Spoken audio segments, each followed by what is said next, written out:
In this video, I want to try to do some molecular dynamics on the GPU. So we are here in the CL OpenCL folder. So I'm going to go ahead and make a new subfolder called molecular dynamics.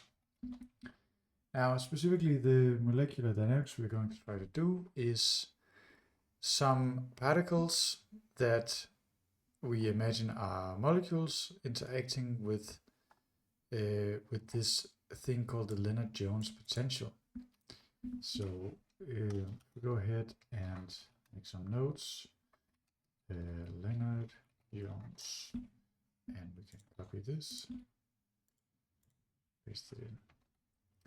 So I have some stuff I can put in the description.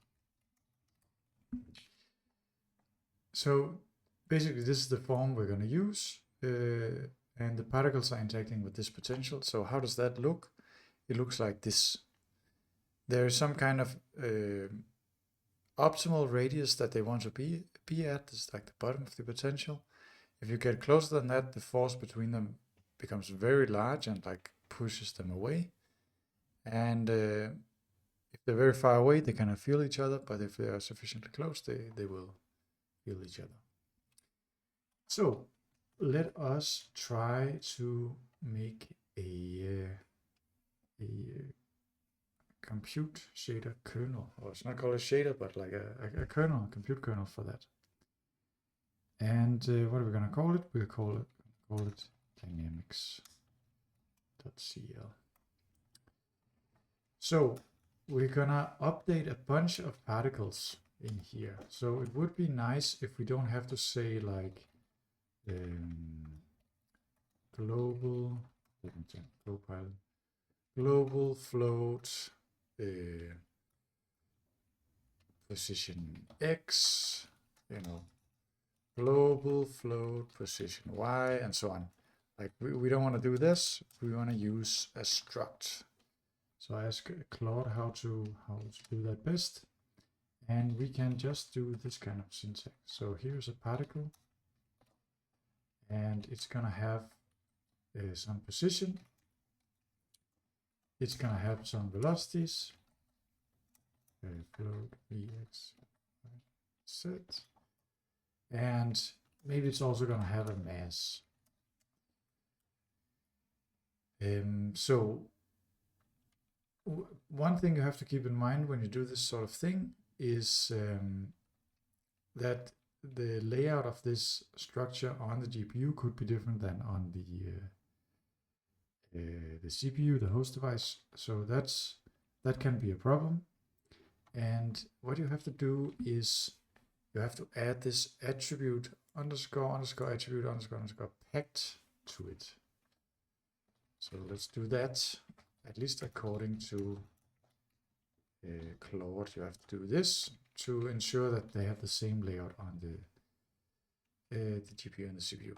So now we can just go ahead and say we get a bunch of particles. It's a particle, and I'll do it like this. And I guess we should also have like the number of particles as an input, just to make sure we don't go out of bounds. And we're gonna get the index that we're operating on. There will just be one index when we dispatch the compute kernel. So this is fine. But then we can check if this index is greater than or equal to the number of particles. If this particular instantiation of the kernel shouldn't do anything, just as a sanity check. So what do we want to do now? We want to loop over all other particles to calculate the force on this particle.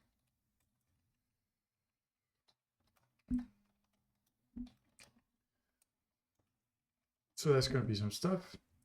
Then we will have to like wait until everyone is done calculating forces, and then we want to update our own position.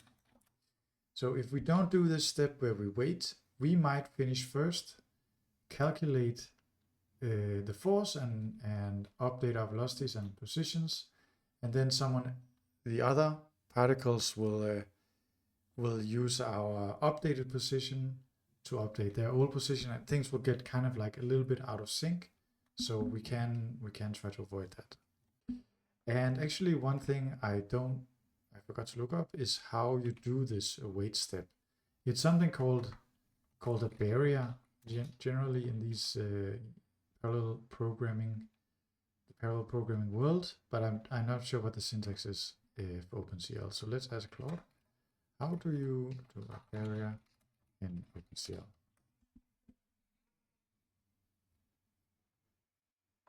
So synchronization mechanism is used to ensure that all work items in a work group have reached a certain point in the kernel execution before proceeding further. There are two main types of barriers: work group barrier and global memory fence. So I think we want a global memory fence.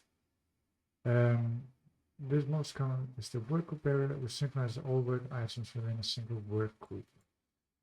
And I think we want to do a global synchronization, so we should do that. And I actually don't fully remember what is a work group and what is all that stuff. So let's look at run kernel. Maximum group size.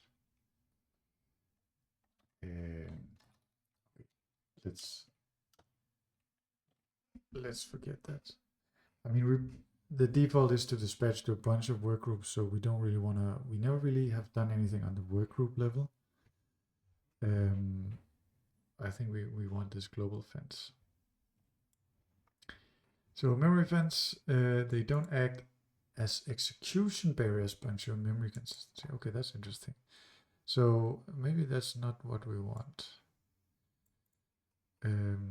Local memory fence. Show all local memory access are visible to all work items. Show all global memory access are visible. And it's kind of weird. For synchronization across different work groups, OpenCL provides memory fences. They don't act as execution barriers, but ensure memory consistency. Okay.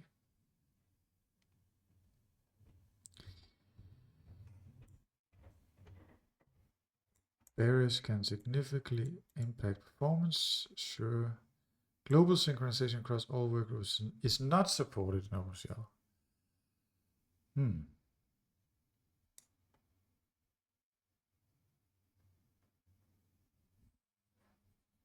Interesting.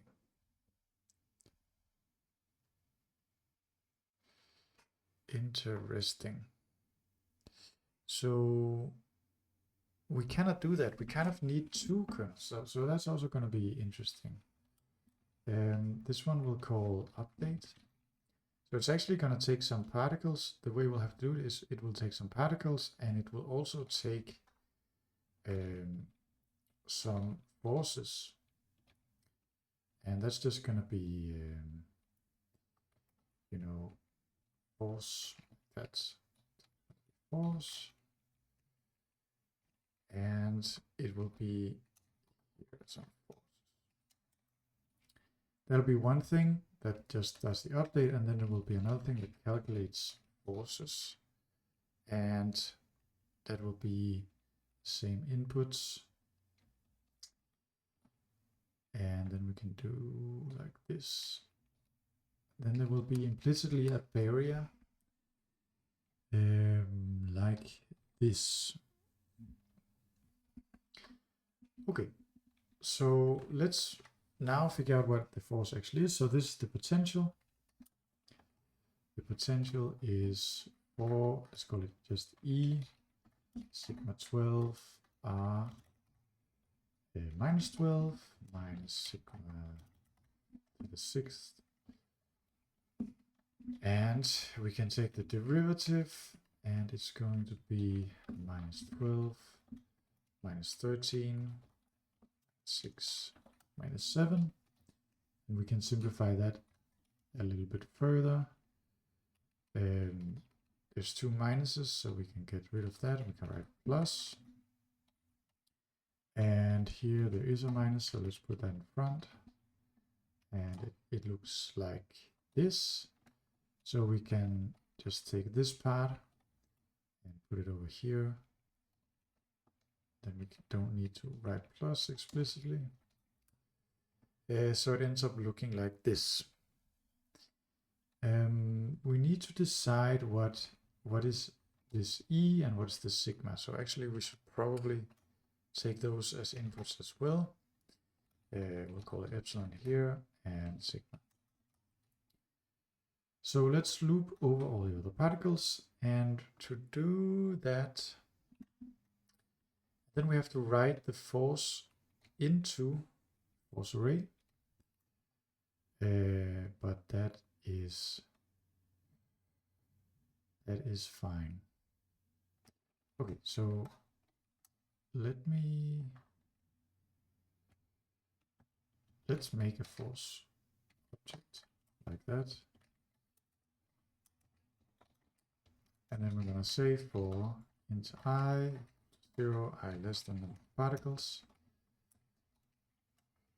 I plus plus, and if this I is equal to our own index, we just continue. We don't want to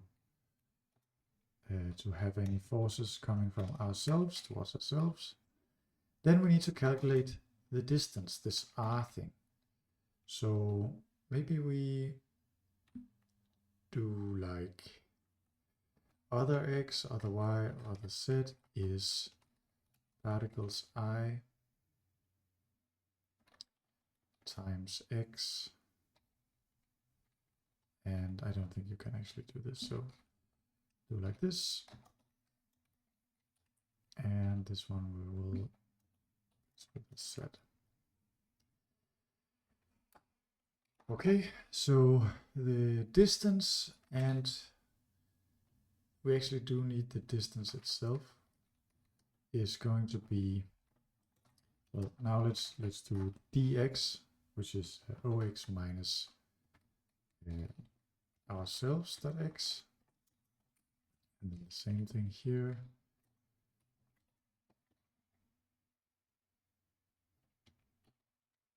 Like that. Oops, that.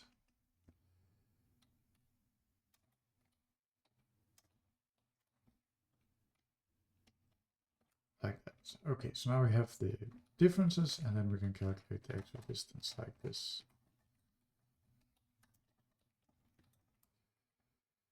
Okay. Then we have the distance. Now we need like to calculate this thing, and we basically need some powers of R, and we can try to do that in a smart way. So we have R, then we can get R squared, then we can get R to the fourth and R to the third, then we can get R7, R8, and R5, and then finally we can get R13. Actually, we have to do the inverse, right? So actually, let's call this one R, and then R inverse is 1 divided by R, and then all of this you can just read R inverse. Okay, so R inverse squared is this, and we need the fourth. So we can do it like that. We need 3 as well, just like that. And we need 7, which is 4, 3. And we also need 8, which is 4 times 4. And we have the 7, now we need the 13. But we didn't need the, yeah, we didn't need that, sorry. So that's 8 and 5. And we didn't actually get the 5. So let's get that here, like that. So it was kind of like a little bit weird way to think about it, but we have made 7 multiplications and we calculated these two things, which is, if you just do it naively, it requires 20 multiplications. So this is like less multiplications to get the same result. Okay, so now we have the force magnitude. That's possible to calculate now because we have the epsilon as an input. We have 6 and we have sigma. So we also need sigma. Also need that.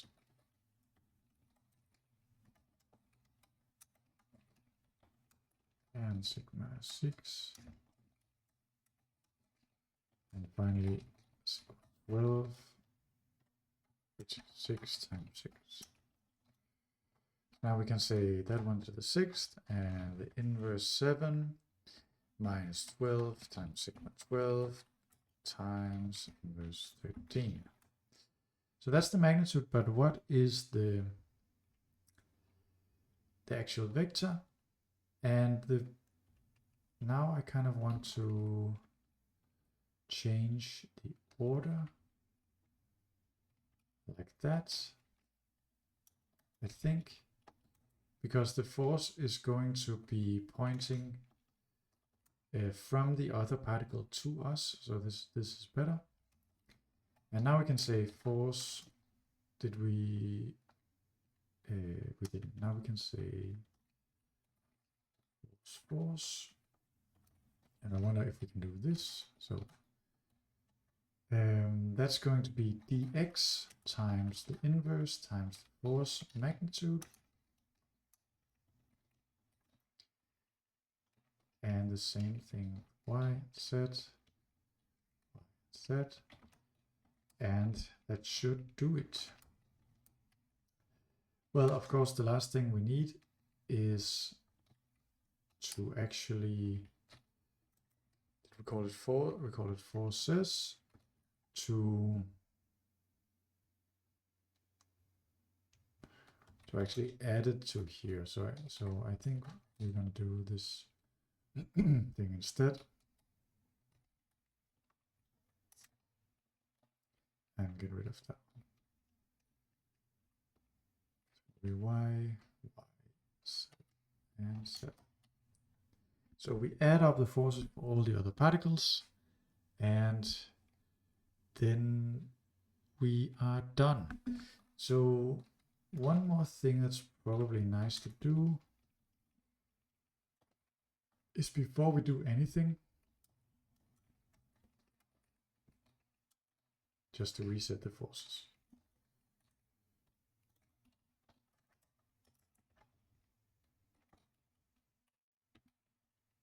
Like that. So I think that does it for this function. Let's try to write the other one, and then we'll try to orchestrate everything. So our own position, we can, let's do it like this. So particles index Ex, and here we should have a delta time. It needs to be the forces index Fx times the delta time. And then it's simply the same for x and y. Y and z, that.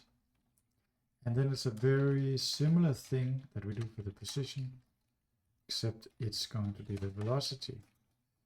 That is the new thing we add. So I think that actually does it for that. So this stuff should work in principle, but you know, it never works first try. So why don't we include some nice stuff here? We need to include ECCL.c, I think I called it. And let's actually, what did we have? We had game of life. Let's copy the game of life run to here because that's nice. We include raylib and we what do we do?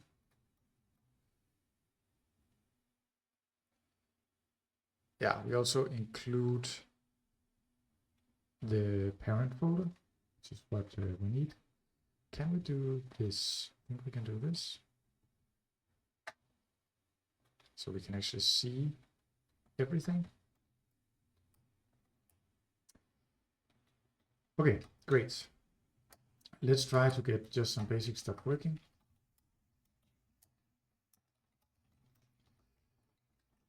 Make a window, let's say 800 by 800. We call it molecular dynamics on the GPU. And we should close the window.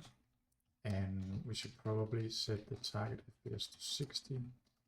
And then while window should not close, begin drawing, end drawing, clear background, and we'll make a color that's like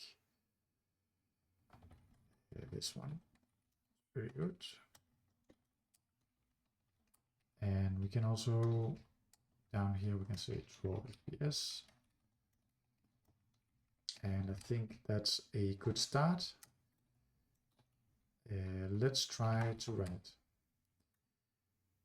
So we actually kind of forgot to include raylib. Mistake. And now we have that one.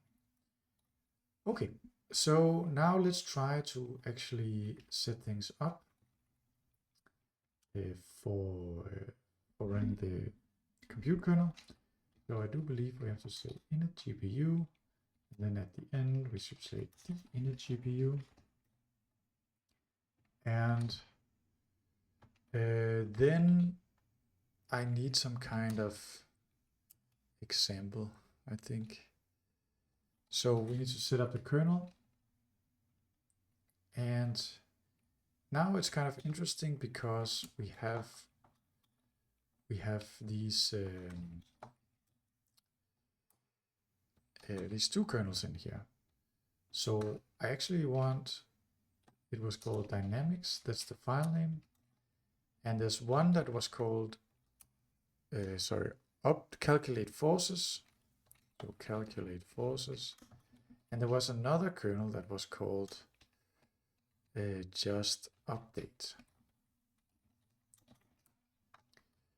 Right, so this is force kernel and this is update kernel.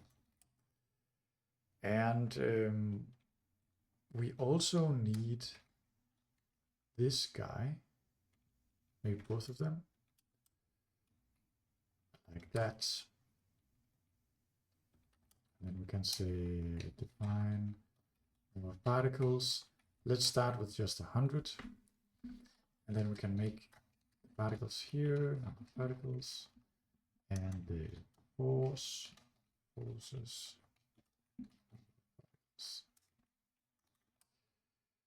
And we're gonna kind of copy this one back and forth. It's not ideal, but it is what it is.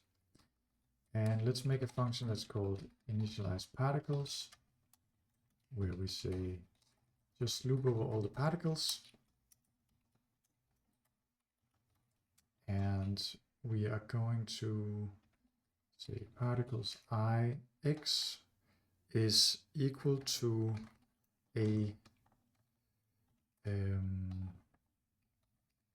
random thing. So I believe there is like get random value. Yes, get random value. So we want to call this function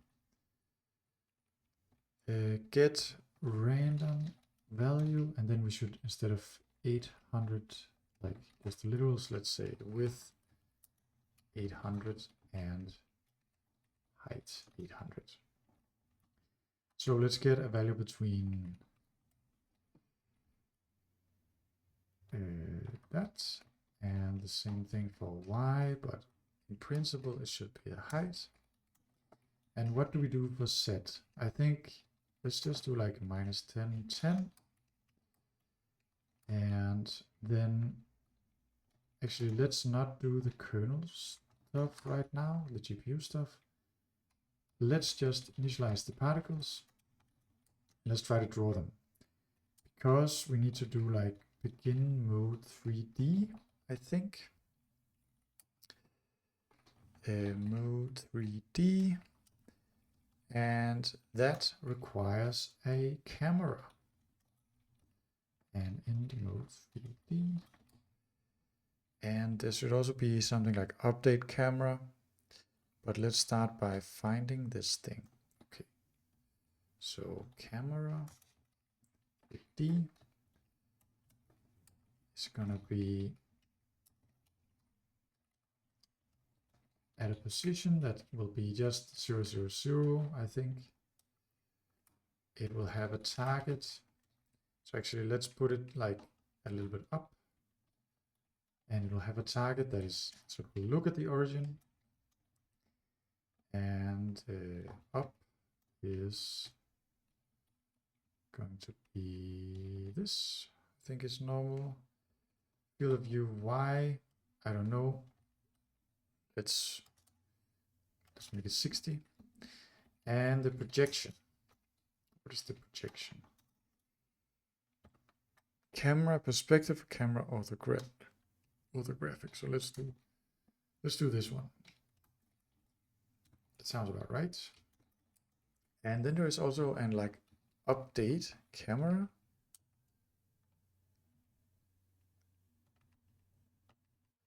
Okay, update camera.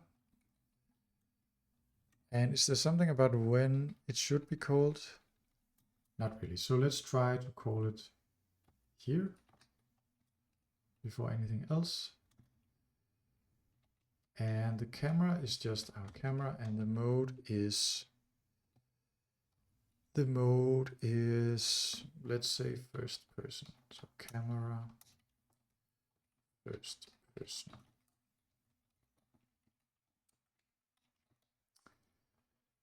Still don't have anything in here, but we're gonna try to draw the particles there later. Let's try to run it.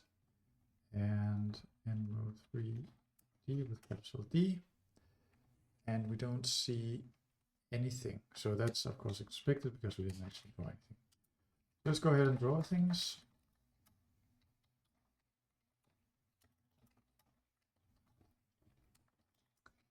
And maybe we will like define particle size to be 1. And there's no equals. So now we want to like draw a sphere. And that's the interface for that.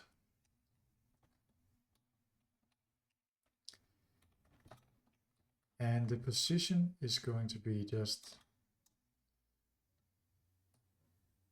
particles, particles, I.x, particles, I.y, particles, I.z. The radius is going to be particle size, and the color is going to be red. Let's see if that works. Still running at 60 FPS. We don't see anything. And actually another thing we should do is like disable cursor, because you generally don't want that. Let's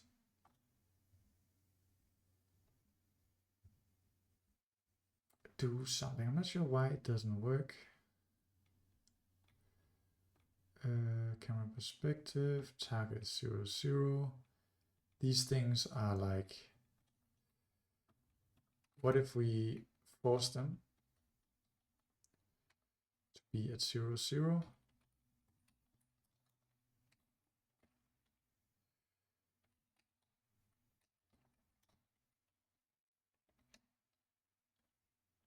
like that. Yeah, now we see one. So that's good, and I can like control it with the mouse. And we can fly around. And we can already see that it's quite big. So why don't we move ourselves like a little bit further back? Now, I don't know what happened. So I'm going to make something like is key released key R, and we're gonna say camera.target is 0, 0, 0. So we can always like reset. Okay, so something happens, it does like a weird update in the beginning, but that's all right. Maybe it's because we shouldn't do that here. We should do it like after. No, that didn't do anything. So let's put it back. Okay, so now what?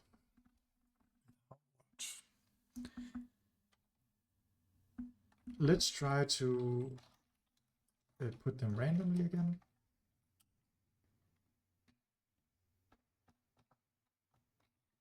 And that's kind of funny. What if we set the C to 0? No. And maybe the problem is this is just too much. How about this? And now we have a bunch of balls there. They're a bit too close. Let's say -5, -5, 5, 5. I'm not sure exactly what the coordinates here are. Okay, so it's starting to look like something. I do want to move the camera back even more. So yeah, that looks a bit better. Let us do 10. Like that. Quite slow moving, but that is all right. They're all flat now, so why don't we do this? And now we have them like here, this kind of nice configuration. Okay, we can even make them just a little bit smaller, like that. And I think this looks even nicer. Now let's try to actually update things. So where are we gonna put that? We put these stuff at the top. No, it has to be below the type definitions.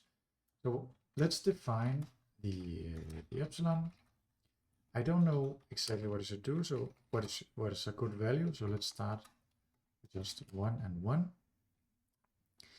And now let's set up these kernels. And before we even try to do anything, let's just see if that works. So it didn't work because these are unused, and I have made it so that is an error. Okay, so it did fail to compile the kernel, which is very interesting, and is of course not giving us much of any hints about what is wrong. So we think we only have this as a solution right now. So now it did compile, and I want to move this one over here just so it's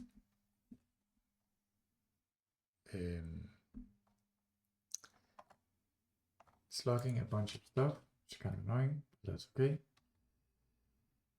And let's try to just compile this one. So it failed to compile that, which is quite all right. Maybe this is an issue.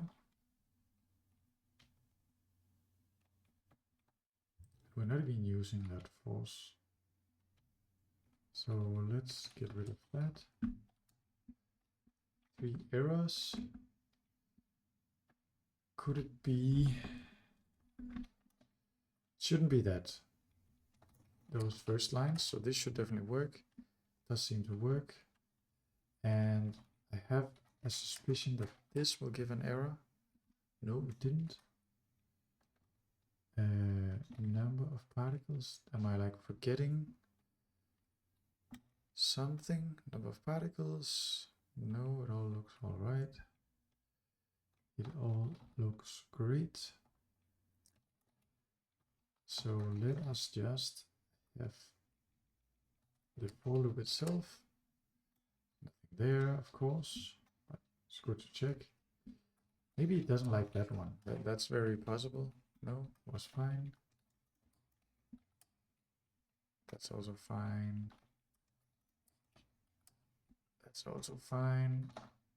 Maybe it doesn't have square root. That's very possible. No, that's fine. That was also fine. What about this stuff? That's just multiplying things. That should also be fine. Force magnitude. There should be that. And okay, so I bet it doesn't like plus equals. So we're gonna have to do it manually. Here we go. No, it's still an error. Okay. Forces. Global force, forces. And we have the fx, fy, fc. What am I missing?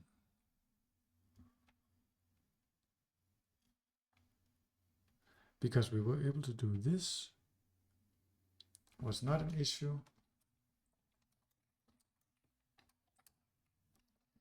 That doesn't give an error. This gives 3 errors. Gives us 3 errors. Forces. And just to like compare, it is completely the same. Very confused.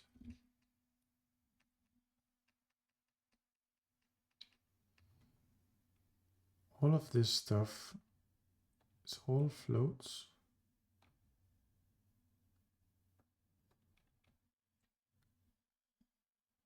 I see it now.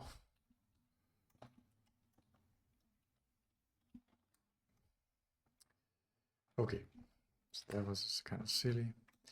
So we need some kind of better error reporting, but that's not the topic of this video. So let's do this. So now we have 3 errors again. And particles, particles, particles, particles.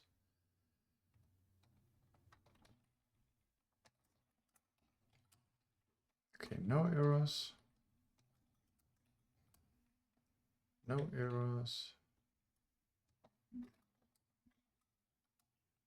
And 3 errors. Because it doesn't say particles. Okay. Great. So we were able to compile it now. That's always a good thing. So let's do is key released key key D for dynamics. Then we have to remember how it works. And we should set, okay, so we need to create the buffers that can hold data. So like this. And that's kind of interesting.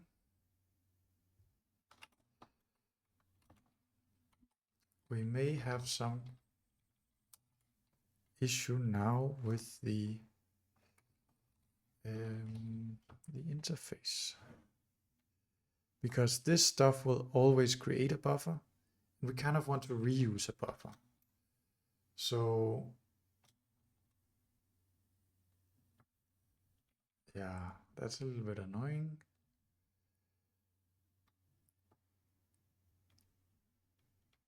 That is a little bit annoying. But we can just kind of hack it for now. So we can create a buffer for the particles. We can create a buffer for the forces.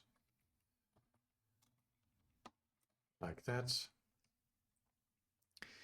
And what should the flag be? The flag should probably be read write. And right, here it is. So it should be this kind of stuff.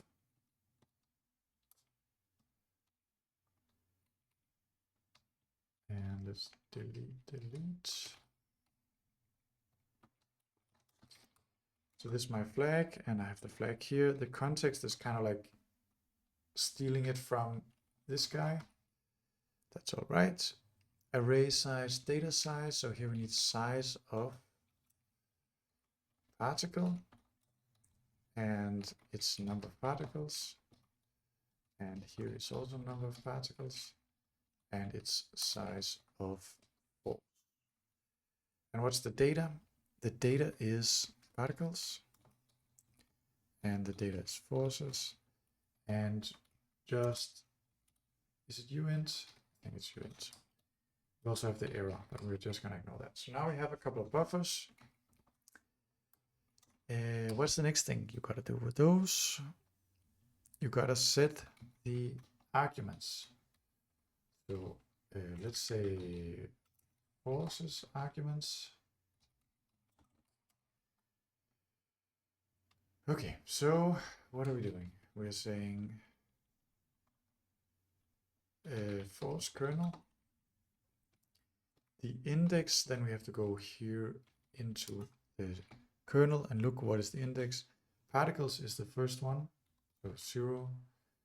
And I don't know why we need that size of. And the buffer is going to be particle buffer.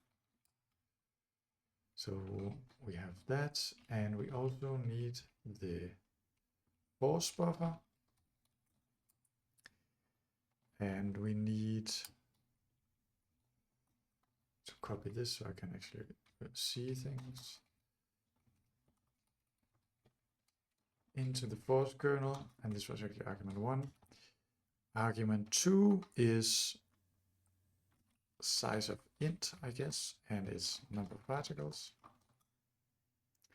But it has to be pointer. Particles, number of particles. So I do think we have to do it like this. And then we have size of float. And then we kind of need this one, epsilon and sigma. That's going to be epsilon. And this one is going to be sigma. Now we need pretty much the, I think we forgot, no, we didn't forget. So then we need the update arguments. So let's copy that over. So this is very boring and error-prone code to write. So you'd really kind of want some kind of system to automatically set this up, but that is a dream for another day. That is a dream for another day. So forces buffer, forces particles,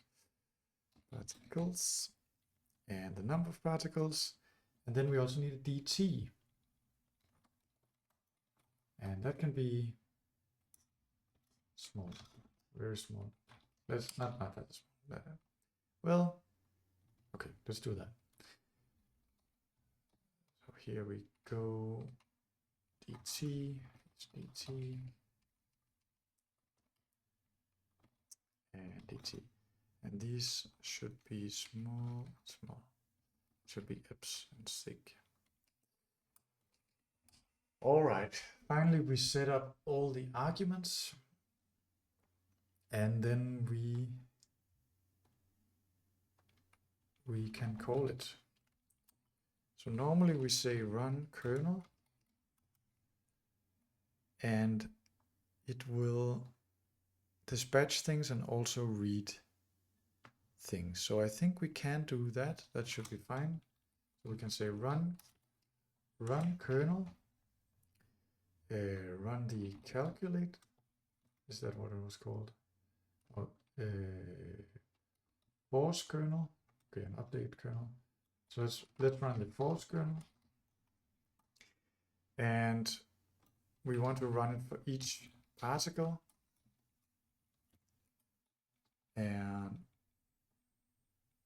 we also need to provide the data size, and the buffer we want out is just the particles buffer. Doesn't really matter here. And the CPU result is the particles, and the data size is this. And then after that is done, we want to run update. There it's important. But I think this code can do it. But let's see if it actually runs. So of course it doesn't run.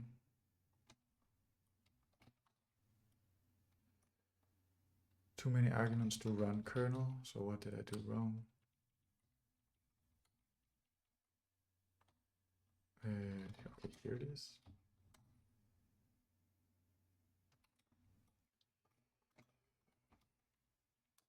And why? What does this one give? It just gives you a float. So actually we do want to say underscore run kernel because we are not doing floats. Okay. It is what it is right now. And expected. Okay, we need to figure out what that is. Run kernel. So the kernel, the number of work items, the buffer, the particles.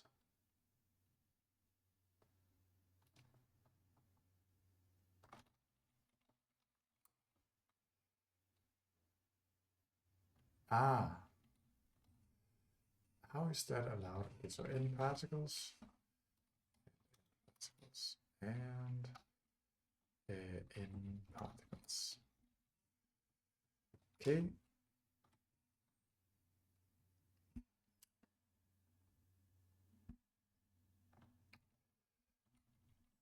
Ooh, what is that?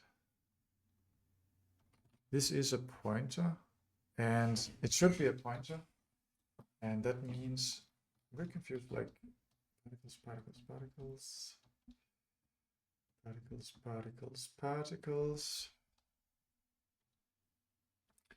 It's also happening here, so we don't need that. Okay, what is the next thing? Pointer targets passing argument of create buffer differs in signedness. Okay, so that's on line 54. So this one wants to be an integer. That's fine. And now it's actually running. You can look at them. And I have made a big mistake. We're using D to actually move. So why don't we call it L for Leonard Jones? Now we can move around, and if I press L once, you can see they moved. Oh, I didn't know you could do that. Can you also move up and down? So something went wrong, like it exploded, but it sometimes happens when you do simulations. Could be that these numbers are just too high.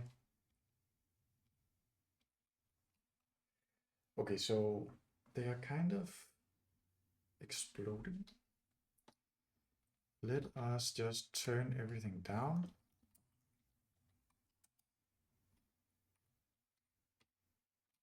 Still exploding.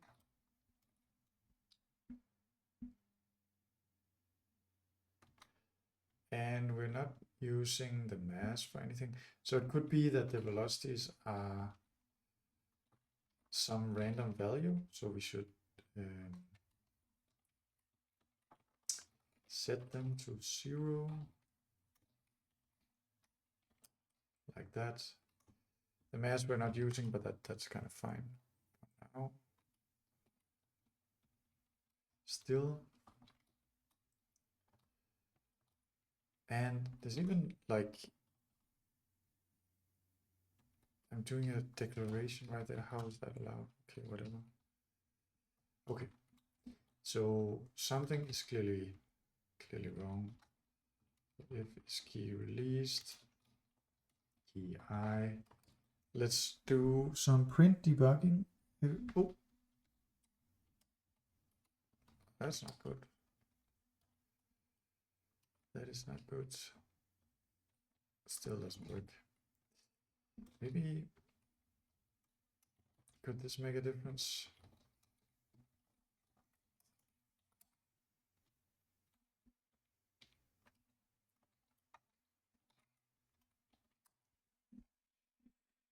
Okay, I'm going to take a break and then I will come back to it. So let's put a to do here.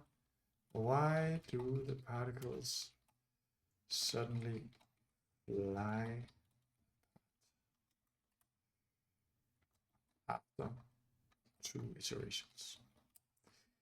Yeah, but right now I'm going to take a break and then I will come back to it. So for you it will be just an instant, for me it will be a little bit more. So my break actually ended up being a couple of days, but let's see where we were. So we were looking at this, and if we maybe run it over here, if we say run this stuff and reset, kind of looks like this. And we had some kind of key binding to actually run it, which was L. So we can click L and then they just kind of disappear, which is obviously not ideal. So let's kind of see, let's kind of see what happens. So we calculate the forces and that looks all right. And then we actually update the velocities and then the positions. So there could be something wrong with these force calculations. One thing we can try is to make this sigma very, very low. We can even try to make it 0, but let's first see what happens like this. So again, it seems to break. Let's try to make it just 0, straight up 0. And yeah, so it's definitely something else that's happening. And maybe we should try to do this thing where we get some kind of summary information. So I think I want to get the mean positions and velocities. Let us try that. So we'll have like mean x, mean y, mean z, and v, y, z, like that. Actually, I'm not sure what they are initialized to, so I kind of want to do something like this. And then I should be able to do this. And the same here. Okay. So now we have those, and we should loop over all the particles.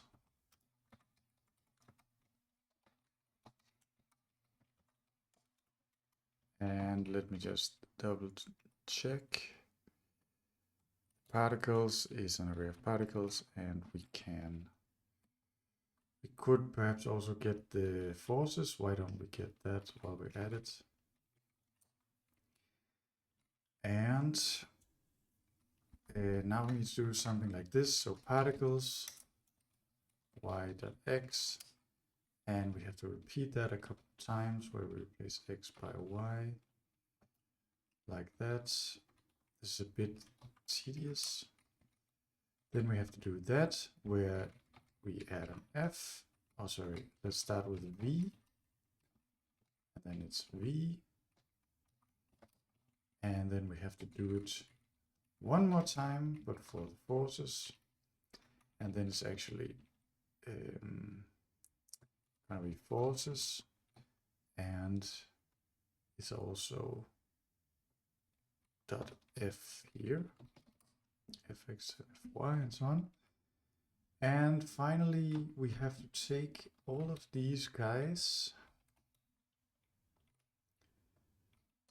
and we have to say delete that stuff and divide by this. And now I should just be able to repeat that. And there we go. Now we should print them. So why don't we go and copy this? We can do another macro. So we delete the first word, the space, we say printf, and then we say get the word that is equal to, it's a float, so we have to do like that. Do here, we paste it, and we are done. We go back to the next line, and then we should just do that. Okay, so now we can run it, and we can say, actually, what are the, okay, didn't think this through because we cannot see these values. I cannot move the screen. Kind of a weird problem to have. Okay, let's try again. So can I really not like deselect it? So I can go here, but then as soon as it has focus, I'm kind of stuck. Maybe if I do kind of trick like this. Okay, that didn't work.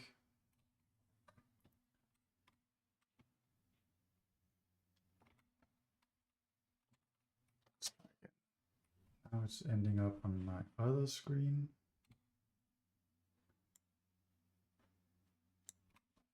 Okay, I'm going to remove disable cursor. One now. And then I should be able to grab it and put it here. Okay, so this is the state now. Then we run the shader once and something weird happens. And yeah, so you can see things have become not a number. It's a good little check to have. And how about we don't do this? Let's try that for a second. So again, we update and now nothing happens. Not even the forces change, which is kind of, wait, maybe I think I did it wrong. So we have that, I press L, and then we do this. Not even the forces change, which is very, very strange.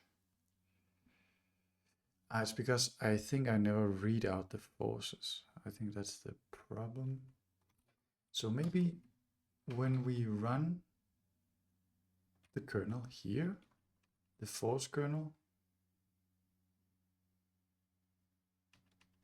we should not read out the particles, but let's read out the forces, and we'll read that into the forces. I think that's it. Yes, okay. Let's try that with this. Info, update, couldn't read the buffer, that's interesting. Is it initialized with the right flags? So create buffer. I thought there was some kind of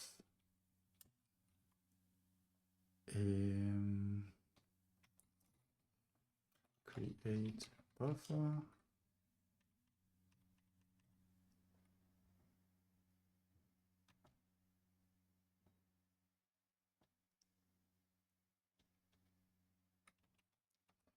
what is this like right? Add buffer argument. Okay, so that is probably it. We have to say that we added. No, we have this set kernel.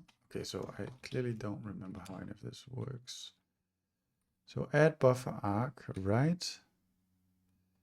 And that will also create the buffer. So it's when we create the buffer, we need this flag, and we did add that flag up here.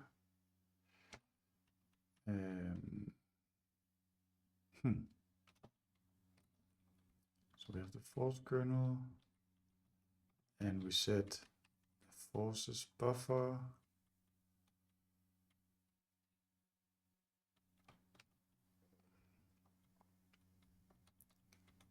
And we have a problem here. Should be size of force.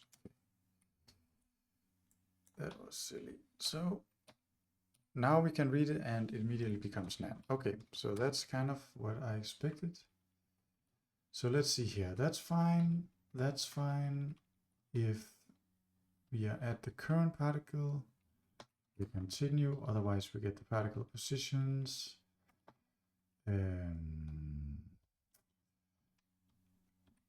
Sure. And then this could be a problem. Maybe these are too small. Now I have a bunch of inverse calculations. So the only thing I can think of is that this R becomes too small. So why don't we, I don't know if you can do that, but let's try.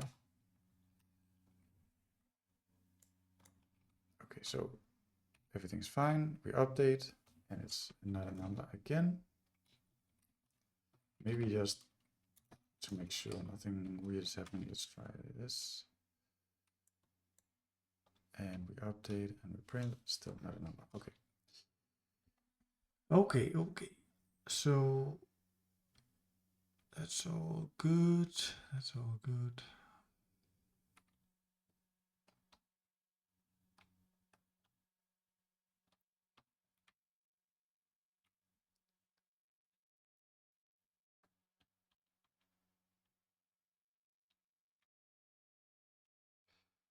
I don't see, but what should be causing the issue? But let's try to see if this is the issue. All good. Okay. So it seems like this thing is causing some kind of trouble. And let's see if it's the epsilon. Okay, it wasn't the epsilon. Let's see if it is the sigma. We can say sigma equals 1, then everything else just becomes 1. And okay, it was not that either. How about maybe it's like both of them is an issue?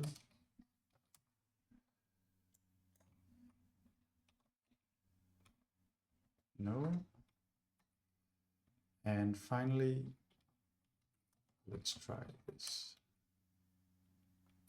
Let us try this.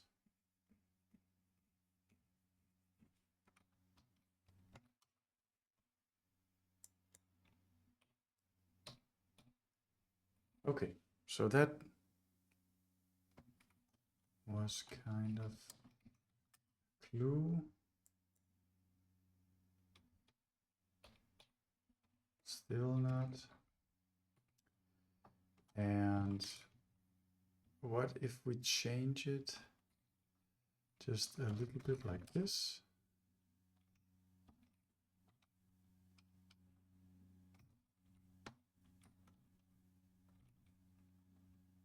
Yeah, let's try that. It's kind of weird that still gave 0. And we agree that if I don't do this modification, then it kind of blows up and becomes not a number. So maybe like these calculations just become way too, like these numbers become way too large. And we get not a number here. So we can try to be very restrictive in how large it can be, something like that.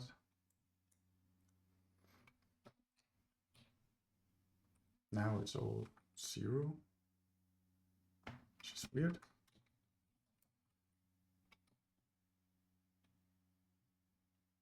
So this,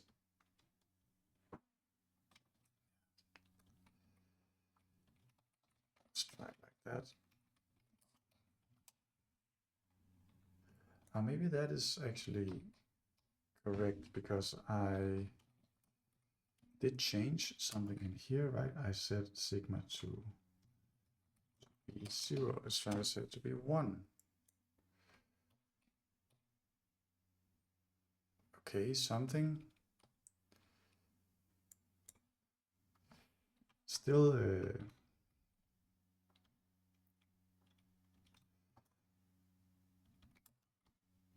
still nothing is happening. Let's try this. That should be okay. It's not okay.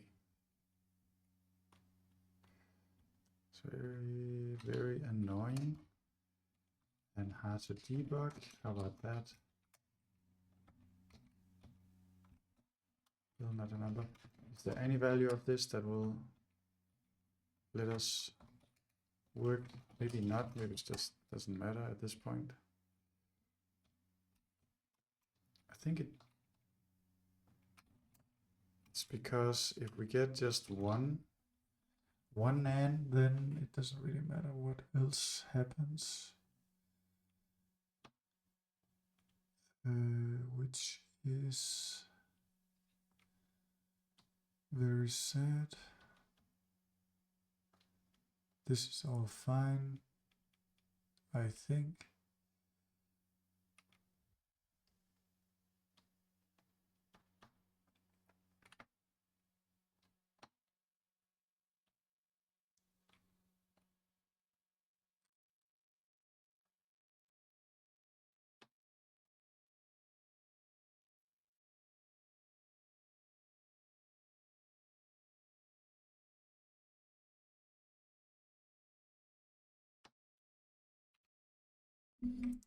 Okay, let's truncate it like that. It's really annoying, but I guess it doesn't really matter that much.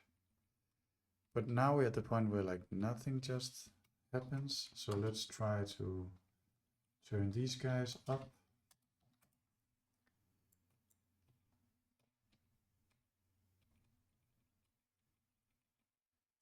Again, nothing happens. 1.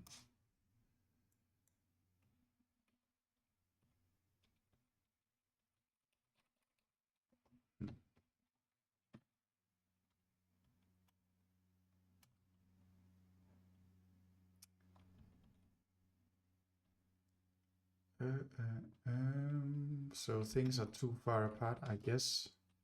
Maybe this one should be even larger. That didn't work.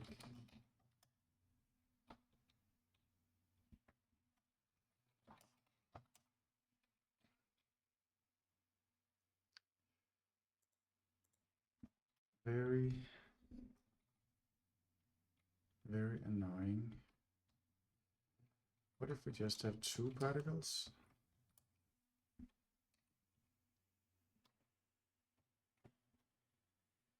Can you increase this?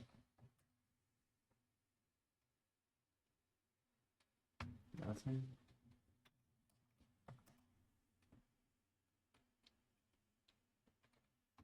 Nothing.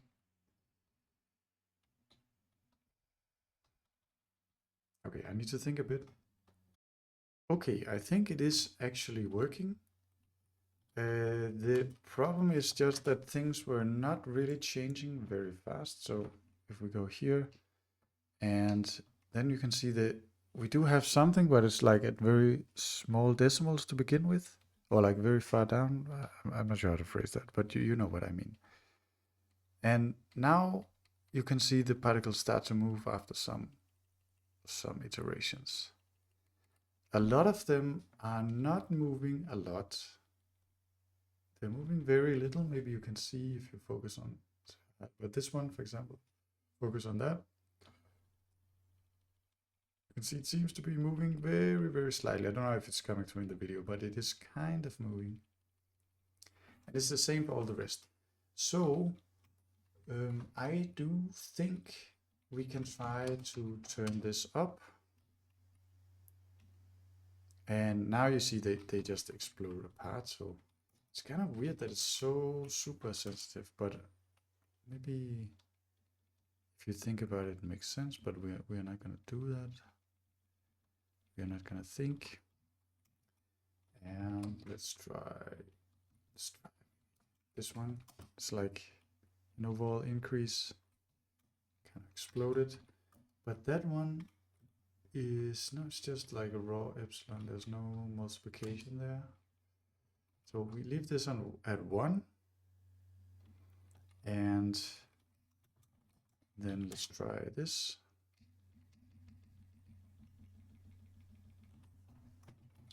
And let's add something so it's a bit easier to think about, or like a little bit nicer to look at. So I think there might be a clamp function. So let's clamp it to -10 to 10. And let's just do that a couple of times for the different components. And let's try, okay, so that doesn't exist, but we can quickly define it.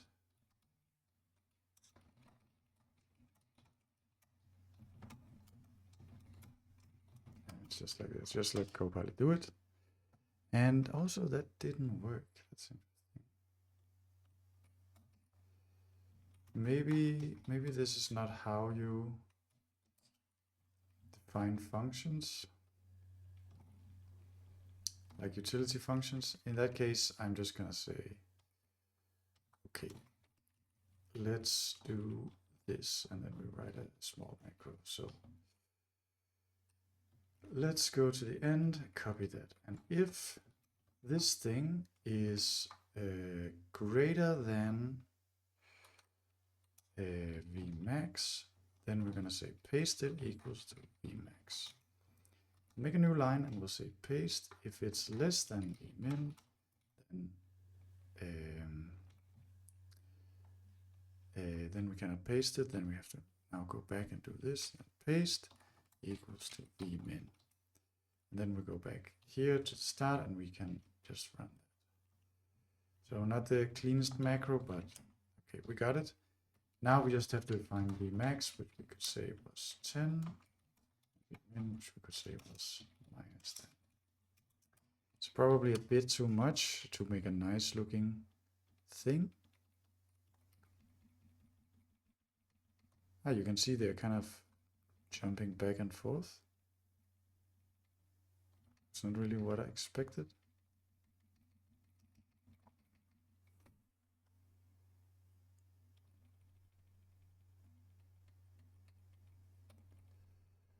So maybe it means, what does this, how do we decide this kind of thing? So it's decided by sigma. So the greater sigma is, the further apart they want to be.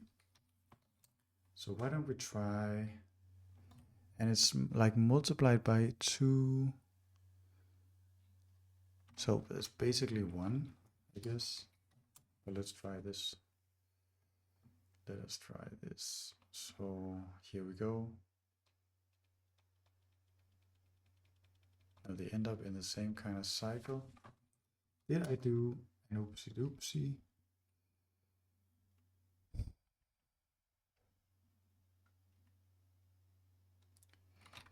I don't think so. Less than, let me set it to that, greater than, to that. Looks correct, but we could try to increase it.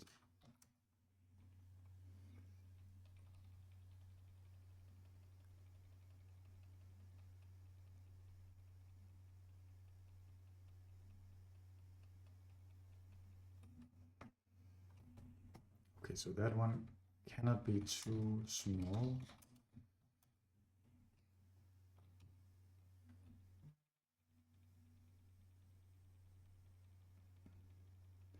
Now it's starting to look like something that's kind of interesting to look at. But as you can see, they are just tending to fly off into the distance, which is a bit boring. So why don't we like do something where we kind of wrap them around?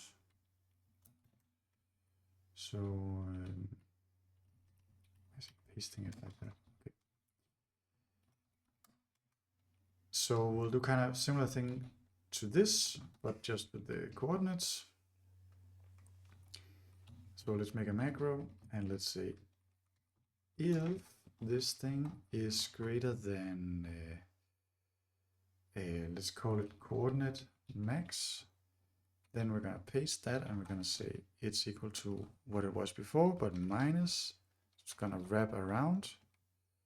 And then we'll go to new line and we'll say if that thing is less than coordinate min, we'll paste it and we'll say paste it, it's plus coordinate max. I think it's fine. And we'll repeat that and we'll say coordinate max is equal to, let's try 20. And this one minimum, we'll say it's just minus coordinate max. And let's try to run it. Now they will fly off, but they will kind of reappear and wreak havoc.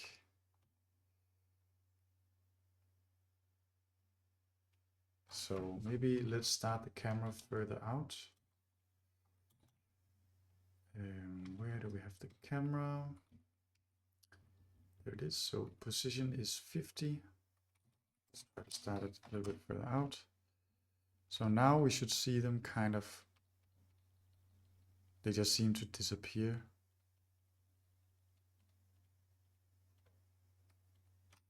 Let's draw a bounding box. So let's say after the particles are drawn, we'll say draw. What are we going to draw? We're going to draw a cube with wires. So we'll draw a cube with wires and the position will be 0, 0, 0. The width will be 20. The height will be 20 and the length will be 20. And the color will be blue.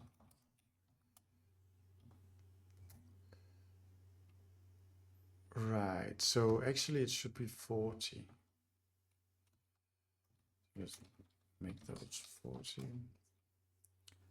And now we should see that when they start to hit the edge, something happens. And I think that they are, because I made a bug, they just end up in the middle. They end up in the middle. So let's fix that bug. It should actually be ×2 because you have to go all the way to the other end. I think. Let's try that. Now let's see what happens. So let's focus on this one at the top. And you can see it came back down here. Okay, so that is correct, I think. Let us now enter a mode where we can continuously run the simulation. So let's since we have our state up here, let's have it's this new state that we're adding. Let's have it up here as well. And we're gonna say animation running. I'm gonna start out as false, and then we'll have something like updates per frame. And I think let's try with 1 to begin with. Then we're gonna say here, we're gonna say if animation is running, then for what was updates per frame, we're gonna run this stuff. And now I think we can delete that to do. So we're gonna run that so many times. And then we'll say if is key released key P or pause maybe, then animation running will be toggled. So now we can go here and I can toggle the animation. You can see it running very fast. Seems like things are just picking up. There's not really any stable structures occurring, which is kind of sad. We can kind of introduce that by having some friction. So let us add some friction, and we can do that like this.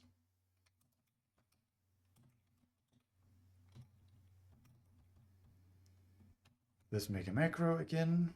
So here we go, and we'll have there's some number we call friction, and that is going to be quite close to 1. If it's 1, then nothing happens, right? Just multiply by 1. If it's less than 1, they kind of slowly lose speed, and if it's higher than 1, they gain speed, but definitely don't want that. So let's try to press P to run the simulation. It's maybe slightly less hectic.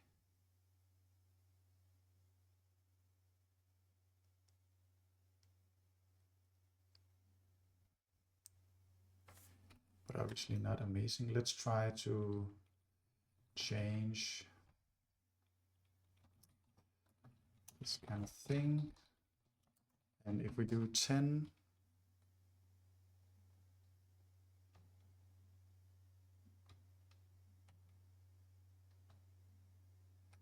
what exactly is happening?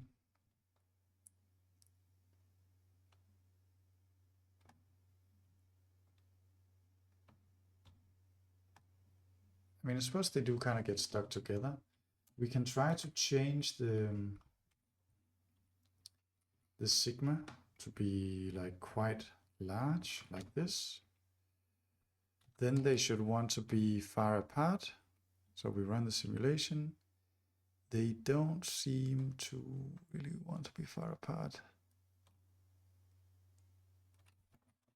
So do we have something I forgot to remove? No. Sigma is not changed. What if we remove this condition? They still kind of get stuck together. So what if we really crank up the sigma? They just disappear. They probably become nans. Nans again. No. Final try. It is very disappointing. So we can crank this one up. I don't think it's gonna do anything.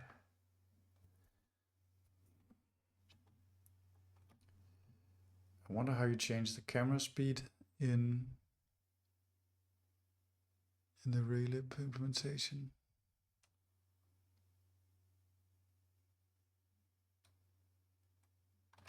So something definitely seems off.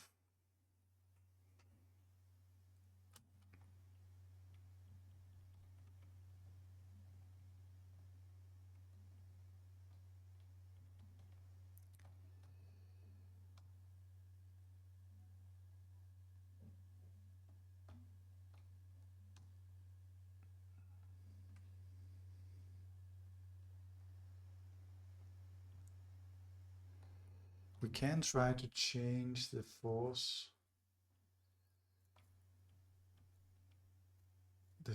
magnitude. We can just say the force magnitude is given by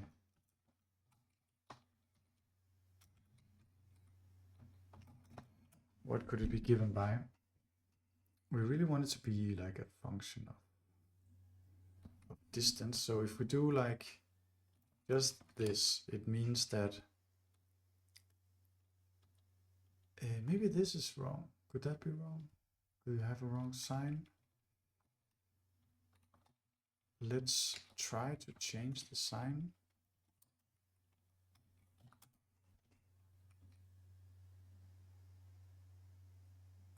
Oh yeah, that looks way more correct.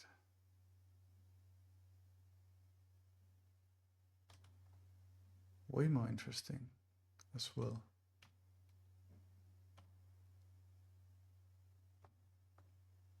You do kind of stop doing anything interesting. So maybe we need a way to inject some interesting stuff into the mix. So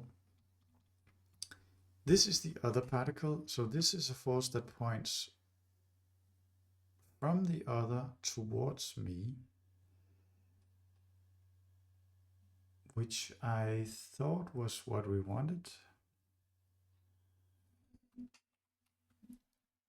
So from the other towards me, and then I take the derivative, and it's because I made a mistake. So we do need to take the derivative of the force, but we need to take negative the derivative to find the force. So it ends up being the same, right? So here we go. It's been too long since I did any physics simulations. Okay, but now we got these guys running, and you can see they're kind of dancing about. So now we can do something interesting. Let's turn off the friction just to see what happens. So no friction, they just keep moving around. And of course you don't really get stable structures, I think. Now even, like, are they too slow? I don't know. We could increase the max allowed velocity.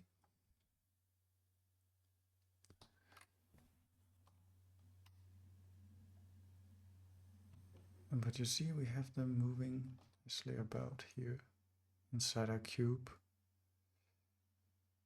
doing little interesting things where they kind of get attracted to each other, and then when they get too close, they bump from each other, which is exactly what we wanted. Let's try to increase the number of particles. Let's see if we can handle this at 60 frames per second. So we cannot even draw them at 60 frames per second. So it is gonna be an issue, but we can try to run it. And we can actually run it without any significant loss in frame rate. But of course, like I cannot run the simulation at 60 frames per second because of the way I'm drawing things. My computer is going also completely crazy now. So let's not do 1,000. Let us not do 1,000. Can we try this? Is that a thing we can try now? That no, we still cannot try that. How about 1? Now they should want to be kind of close.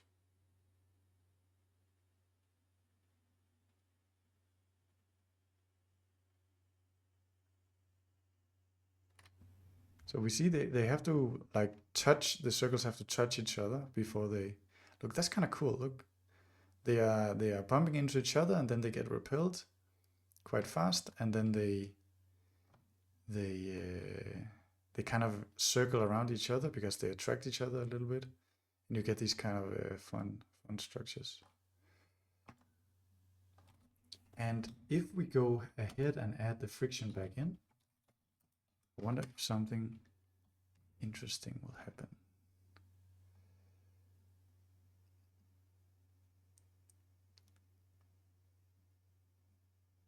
Because this could simulate molecules moving in a liquid or something. So the liquid will like break them a little bit, and they attract each other through the electromagnetic force, I suppose.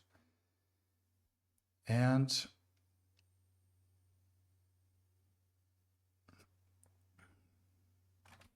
I'm going to add something so it's a little bit easier to navigate. So cursor enabled, and it is enabled by default, but if I press the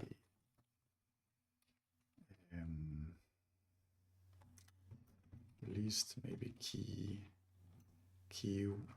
I don't know if C used for anything. C is not. So let's use C for cursor. So if that is pressed, then we toggle the cursor, and if it cursor enabled, so that's kind of weird. Why did Copilot do it wrong like that? Okay. So that's also kind of weird. So if not cursor enable, disable, otherwise enable. And then, okay, so that makes more sense. So now we can disable the cursor and we can just move around. We can enable it again. And actually, you know what, to make it even better,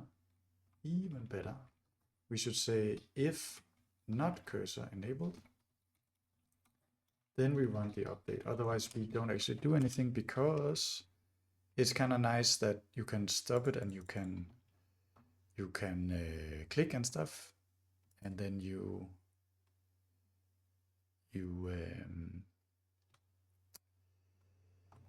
don't move the screen around while you're moving the mouse. So that's pretty good. Okay, let's try now to play the animation. Now we can move in and look. Now, because we have friction, like we're pretending they're in some kind of liquid, you can see they actually bunch up and form these like structures of things. And here, and this one. So these particles, these molecules, quote unquote molecules, they have the same attraction to each other regardless of the direction. Like it doesn't matter if this one is over here or if it's over here. So these structures they form are like quite symmetric. They can be like super symmetric, like this one, which is just a bunch of balls clustered together, or they can, like there's no preference for how they will look. But if you imagine that they attract each other differently from different directions, you can imagine how something like a molecule, it looks more like a molecule, might occur. Or like, then there would be the same structure occurring again and again, maybe. Let's try even less friction and just a little bit more speed.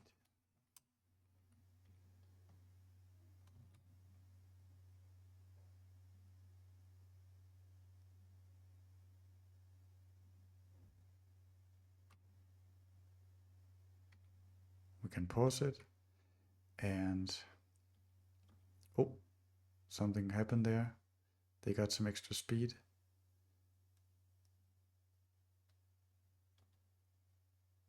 That's kind of cool. Okay, I think that's going to do it for this video. So I hope it was a little bit interesting. What did we learn? We learned it can have a huge difference if you have a minus sign or not.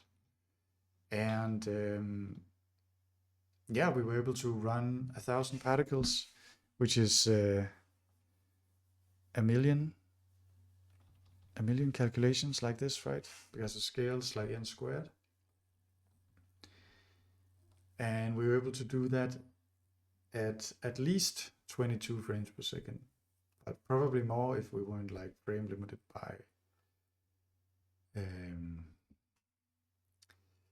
by the drawing code, which is quite bad right now. But that's it for this time, and I will see you in the next one. Bye bye.